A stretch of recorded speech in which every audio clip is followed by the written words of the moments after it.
हाय, good morning, सत श्री अकाल, आदाब, नमस्कार, वेलकम, जय हिंद दोस्तों। कैसे आप लोग? और आज गुड न्यूज़ है, थोड़ा सीरियस वे में बताऊंगा। शायद बहुत ज़्यादा हंसी मजाक आज ना कर पाऊँ, I am not feeling well. Anyways, show must go on और शो चलता रहेगा।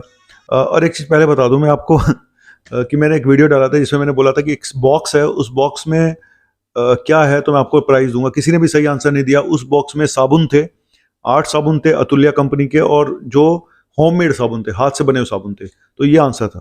ठीक है, बहुत सारे लोग पूछ रहे थे, मैंने कहा बता देता हूँ आप लोगों को। वीडियो भी 2-3 दिन हो गए तो अब मैं बता ही सकता हूँ। तो चलो आगे बढ़ता हूँ और आज की गुड न्यूज़ बताता हूँ। 2841 केसेज आए हैं, 18,604 एक्टिव केसेज। एक्टिव केसेज लगातार कम होते जा रहे हैं, 0.05% टोटल केसेज का। तो ये अच्छी बात है कि ओवरऑल इंडिया में केसेस कम हो रहे हैं। लेकिन एक चीज और बताऊंगा जो थोड़ा सा चिंता करने लायक है। और आज आपको ये भी बताऊंगा कि पूरे वर्ल्ड में केसेस ज्यादातर कंट्रीज में कम हो रहे हैं, कहाँ पे नहीं हो रहे वो बताऊंगा। और दूसरा, ब्रेन के ऊपर क्या असर कर रहा है कोविड, वो आपको बताऊंगा।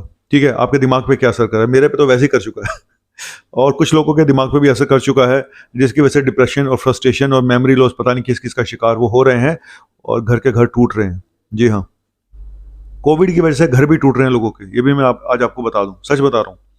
दिमाग पे असर कर चुका भाई। अब ये लोग मानने को तैयार नहीं थे कि हम डिप्रेशन में हैं या एंग्जाइटी का शिकार हो चुके हैं। बड़े सारे प्रॉब्लम आ रही हैं, प्रोफेशनल प्रॉब्लम्स आ रही हैं, किसी की मैरिड लाइफ में प्रॉब्लम आ रही है, किसी के रिलेशनशिप में प्रॉब्लम्स आ रही हैं, just because of Covid. Covid ऐसा कुछ कर जाएगा ये किसी ने नहीं सोचा था। 98.74% हमारा पॉजिटिविटी रेट है और 9 डेथ हुई है। पूरे इंडिया में सिर्फ 9 डेथ हुई है, जिसमें से 8 केरला में हुई है। आप सोचिए, पूरे इंडिया में 1 डेथ हुई है। ये 8 तो पुरानी है केरला की, सिर्फ 1 डेथ हुई है पूरे इंडिया में। अगर देखा जाए तो केरला को तो हम अलग ही मान के चलते हैं। ठीक है, और चलो ये भी बता देता हूँ फटाफट। केरला में 417 केसेस आए हैं। ये 4-5 प्रदेश जो साउथ के, वहां पे केसेस बढ़ रहे हैं। केरला, महाराष्ट्र, कर्नाटका, तमिलनाडु, आंध्र प्रदेश। और कहाँ का कम हो रहे हैं वो मैं बता चुका हूँ पहले भी, कि दिल्ली, यूपी से पीक होके जा चुका है और हरियाणा से पीक होके जा चुका है। तो बीच वाले जो प्रदेश हैं वो बीच में है। साउथ में अब केसेस बढ़ने शुरू हैं, तो साउथ वालों का भी पीक मुझे लगता है कि 1 जून से पहले पहले आ चुका होगा, ऐसा मुझे लगता है। तो केरला में 417, महाराष्ट्र में 231, कर्नाटका में 157, तमिलनाडु 42, आंध्रा में 21। जहां आंध्रा 2-3 केसेस पे अटका हुआ था, सीधा छलांग लगा के 21 पे पहुंच गया है। यूपी 204, वेस्ट बंगाल 42, दिल्ली 1032, 3.64 हमारा पॉजिटिविटी रेट है। और 1 डेथ हुई है दिल्ली में, क्योंकि मैंने बोला था दिल्ली में केसेस कम होते जाएंगे, डेथ का आंकड़ा शायद अभी 15 दिन के बाद 0 होना शुरू हो जाए लगातार। ओडिशा 14, राजस्थान 70, गुजरात 28, छत्तीसगढ़ 4, एमपी 40, हरियाणा 354, बिहार 6, तेलंगाना 39, पंजाब 19, जम्मू कश्मीर 1, यूके 11 और झारखंड 14। तो ये पूरे मैंने इंडिया का हाल बता दिया। तो हाल कुल मिला के तो बहुत अच्छा ही है, कुछ ऐसा है नहीं।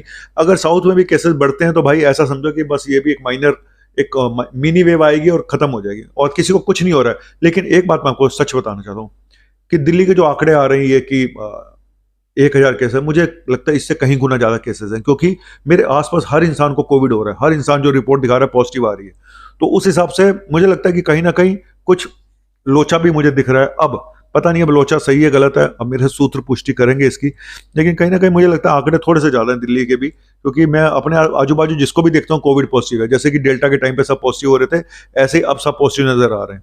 हालांकि ये बात भी है कि किसी को कुछ हो नहीं रहा है, कुछ ट्रीटमेंट की जरूरत भी नहीं पड़ रही, अपने आप ठीक हो रहे हैं। तो यही सबसे अच्छी बात है कि इस बार का कोविड आपको ज्यादा परेशान नहीं कर रहा है। पर एक परेशानी है कि अगर हल्का कोविड भी होता है, हल्का माइल्ड कोविड भी होता है, तो वो लॉन्ग टर्म जो पोस्ट कोविड कॉम्प्लिकेशन है या पोस्ट कोविड प्रॉब्लम्स हैं, वो कहीं ना कहीं देखी जा रही हैं। और उसी से रिलेटेड एक प्रॉब्लम मैं बाद में डिस्कस करूंगा, ब्रेन फॉगिंग। ठीक है, हमारे दिमाग पे क्या असर कर रहा है कोविड। मेरे तो कर चुका है, मेरा तो बुद्धि काम करना ही बंद कर दी है। इंडिया से गुड न्यूज आ रही है कि इंडियन गवर्नमेंट ने जो लोग ट्रैवलिंग करना चाहते हैं उनका बूस्टर का डोज 3 महीने कर दिया है। यानी कि आप सेकंड डोज के बाद आप तीसरी जो बूस्टर डोज है सिर्फ 3 महीने बाद ले सकते हो, सेकंड डोज के बाद। तो ये अच्छी बात है, थैंक यू वेरी मच। और इंडिया ने, पीएम जी ने बताया, हमारे 98 कंट्रीज को हमने वैक्सीन सप्लाई करी है, बड़ी अच्छी बात है जी। और 90% हमारी अडल्ट पॉपुलेशन को वैक्सीन लग चुकी है, और करीब 50 मिलियन किड्स को, बच्चों को भी वैक्सीन लग चुकी है। और बीजिंग ने बोला है जी लॉकडाउन की खबरें हमारी सब र्यूमर है, हमारा कोई लॉकडाउन नहीं है। तो भाई आसानू की हमें क्या भाई, तू जो मर्जी कर। कोविड डेथ, यूएस में 1 मिलियन करीब कोविड डेथ हो चुके हैं, यूरोप में 2 मिलियन। यूरोप इस समय टॉप कर चुका है।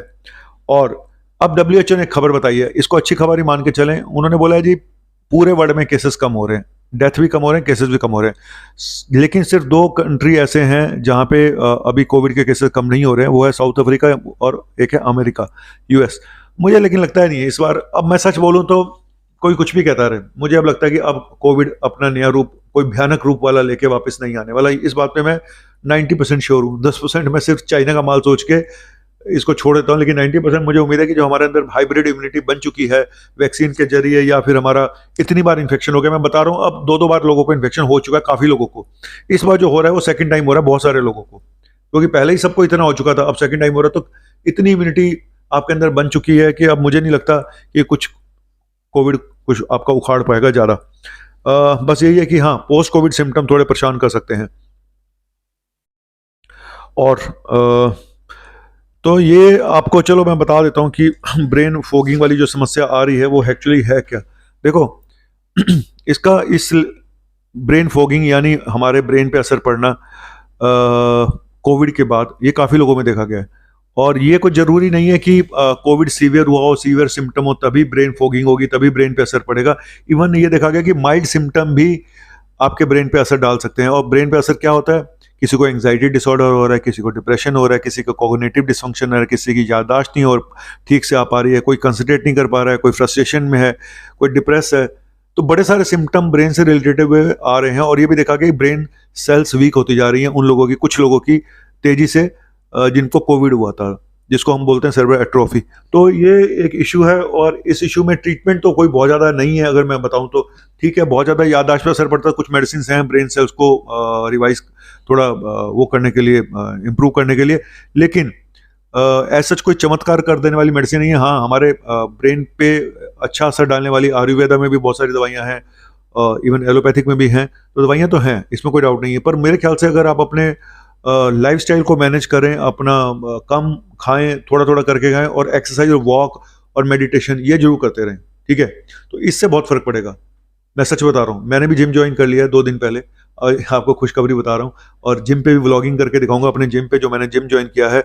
और हालांकि मुझे कोई छूट नहीं दी जाता है, मैंने बोला भी, मैंने कहा तुम्हारा ऐड कर दूंगा, कहते नहीं इतना ही काफ़ी है। ठीक है भाई, तुम्हारा हाँ, ये डॉक्टर साले कौन सा डिस्काउंट देते हैं किसी को पर ले ले भाई, तू उधर से ले, हम इधर से ले लेते हैं जानू की, है ना।